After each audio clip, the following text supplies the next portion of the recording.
Yes. I'm gonna kill your friend. And I'll do it very, very slow. Gonna inflict much pain. You're gonna hear a guy beg for his life, lady, because he betrayed Nanni Vitali. Nanni Vitali, the dangerous criminal. He's already killed 2 people. You know what he's known as? The Mad Dog Murderer. Beast with a Gun is a particularly serious film in the Italian exploitation genre. Even though you've got a main character who's a super criminal, a super predator, gets everything he wants, he's very romanticized as the Mad Dog Killer. For the Helmut Berger villainous movies, it's up there. But at the same time, you feel for the victims, and you like the cops.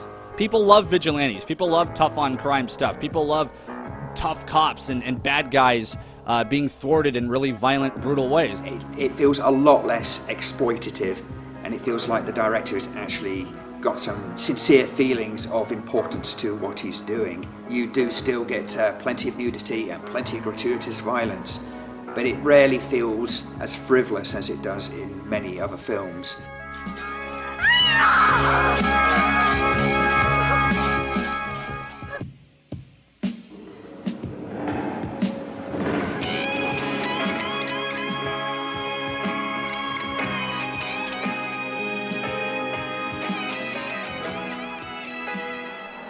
The movie titled Beast with a Gun, or Ferocious, or Mad Dog Killer, or Mad Dog, or The Human Beast, or Street Killers, or simply La Belva Col Mitra, is a 1970s Polizia Shetty that stands out amongst its brethren.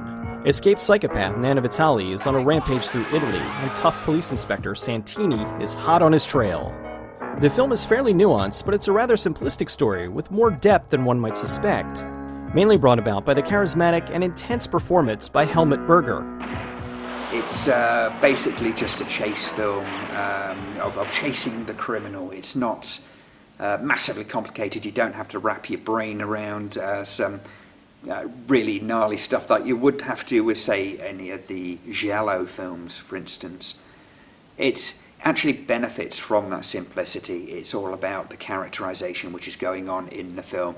And that's where the film's strength really comes from, is the characters. The plot is engaging. It definitely is sadistic, masochistic, misogynistic, all the istics. But you're with it. You're with it. You kind of feel like you're reading a good piece of pulp fiction, you know, to coin a very, very trite phrase. And for whatever reason, all of this violence just kind of washes over you, and you don't really kind of look at it as being real. And that might be because of the acting. We have some great performances from Richard Harrison, who is thankfully not in ninja mode during this film. He's a very strong presence. He doesn't have an awful lot of presence in the film, but when he is there, he really does command the screen and commands attention. And it's a fun movie. It's a really entertaining movie. You have this larger-than-life villain that's Helmut Berger, and you have ultra-badass Richard Harrison, and you feel it's all leading to something. Like, here's Helmut Berger, who's dousing people in lye, and kidnapping women, and robbing shit. And then you have Richard Harrison, who's just sick of Helmut Berger's shit. Let's just fucking kill this guy. So I'm expecting, like, you know, it's gonna come, like, fucking head-to-head. You're gonna have this, like, Riggs Murtaugh versus Mr. Joshua moment. Maybe they both just fucking... Maybe he just gets his ass shot at the end. So they fight each other at the end of the movie, and then Helmut Berger just gets arrested and taken back to jail. That's really anticlimactic. For an otherwise really suspenseful movie. A slow burn film with bursts of sadistic violence. Beast with a Gun is still, to this day, mainly known for appearing in Quentin Tarantino's Jackie Brown. That Rutger Hauer? No, it's Helmut Berger. Still rather obscure given its place in the Italian exploitation genre, Beast with a Gun is well regarded by those who know of it and respected as an almost unsung classic. I think almost every Italian exploitation movie is an overlooked gem because a lot of people don't realize that these movies paved the way for a lot of the blockbuster filmmakers of today to be making the kind of movies that they're making. Like, everything that Quentin Tarantino is making, it wouldn't exist if it were not for the Italian exploitation genre. I think it holds up very well. It does have a certain staginess, which I think makes it sort of charming.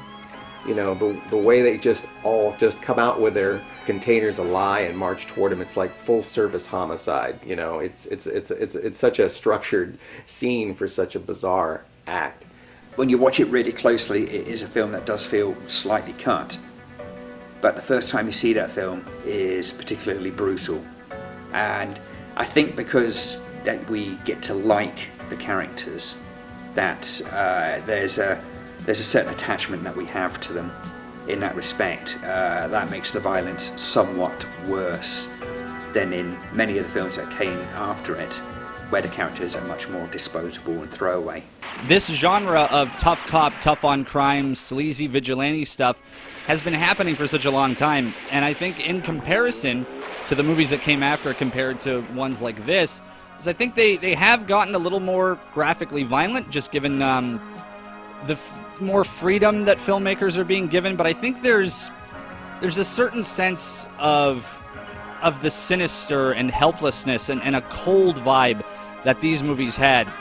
Directed by Sergio Greco, a veteran of these films, and featuring an American star Richard Harrison, it's a gorgeously shot picture putting the subject matter at odds with the scenery and beauty surrounding the brutality. Featuring a strangely positive soundtrack clashing with the sadistic imagery, almost giving the lead madman a heroic quality. The quality is very good, or good might not be the right word, but very efficient. The film moves along at a very, very nice clip. The action keeps you interested. Not only is the pacing well done, but it's well photographed, well blocked, and just delivers the goods. Just everything about how it looks is absolutely wonderful, from the wonderful locations to the choice of shots that he uses to pick up the main characters as he follows them. Well, like a lot of Italian action movies and a lot of Italian films in general, it's quite beautifully shot. You're always going to get a really cool score with movies like this, like a weird mix of synth and orchestral, and this movie's definitely got it. Which is more than I can say a lot of current movies right now, even movies that I really like. I really miss having a really memorable theme, a really memorable score to the movie. And this film, even when it's been years and years and years since I've sat there and watched it, man, do I remember the musical score to this movie. I first encountered this movie, I first came across this film when I was looking into the Section 3 list. The Section 3 list is basically a sister list to the Video Nasties list, the Video Nasties being the censorship drive that happened in the early 80s. Section 3 was the bunch of films that the police would be able to walk into a video store, take off the shelf and walk out with, and you would have to basically go to court and try to get the film back. If there's one thing that the Department of Public Prosecutions lists did for these films, is it gave it an uncommon lifetime. I think in this country, many of those films would probably have disappeared without a trace if it hadn't have been for that censorship drive. Beast with a Gun was one of those movies that it goes under so many different alternate titles. The Mad Dog Killer. Street Killers. Ferocious Beast with a Gun, which is a fantastic title. That somewhere along the way you may inadvertently own the movie more than once. So I remember when the movie first came out on DVD and it was under the Beast with a Gun title. Yeah, totally. Purchase, take it home, and as soon as the music starts, as soon as the theme starts, I sit there like, oh, I've got a copy of this downstairs somewhere on VHS. I got a copy of it under Mad Dog or Mad Dog Killer, one of the two. So okay, I own the movie on DVD now. I can deal with that. A film that tells a story it wishes to tell without being cute about it. Who does your dirty work? You know what you got coming? An informer's gotta die. If you had half the guts that you pretend to have, you'd meet me face to face. Coward! Listen, you motherfucker. Don't you push me, or I'll knock them off immediately. A humorous take on crime and violence. Well, almost humorless. Fortune, here, take this. Sorry, lady, I'm off duty. I have to get a vehicle home before serious dog work closes. Get in, darling. They specialize in dog beauty. Largely unnoticed in the grand scale of the poliziescetti genre, Beast with a Gun is an invaluable piece of Italian exploitation cinema. Do I think the general public would embrace a movie like this, or is it doomed to remain a cult film? I think with today's audiences, it's a bit of a tough question.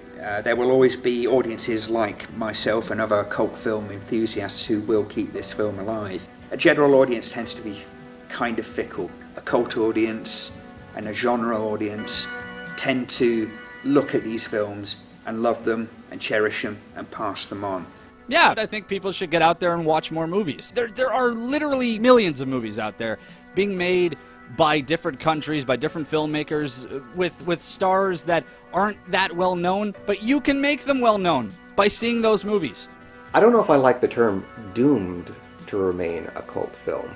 First of all, I don't think that this is a cult film. A cult film has a very strong following, a legion of following that watches the film habitually, almost religiously.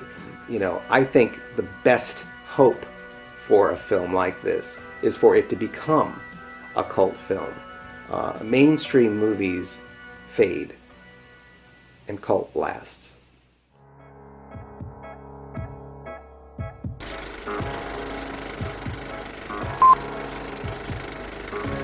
Is a 1970s Polischetti is a 1907 Polias the fuck is that word?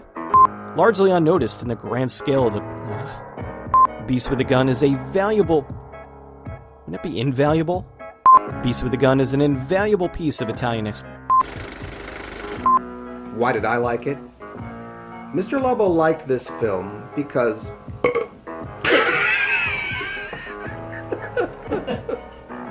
it's one for the Christmas reel, Josh. Okay, here we go. And then his stomach revolted at that moment. All right. One more time. One more time.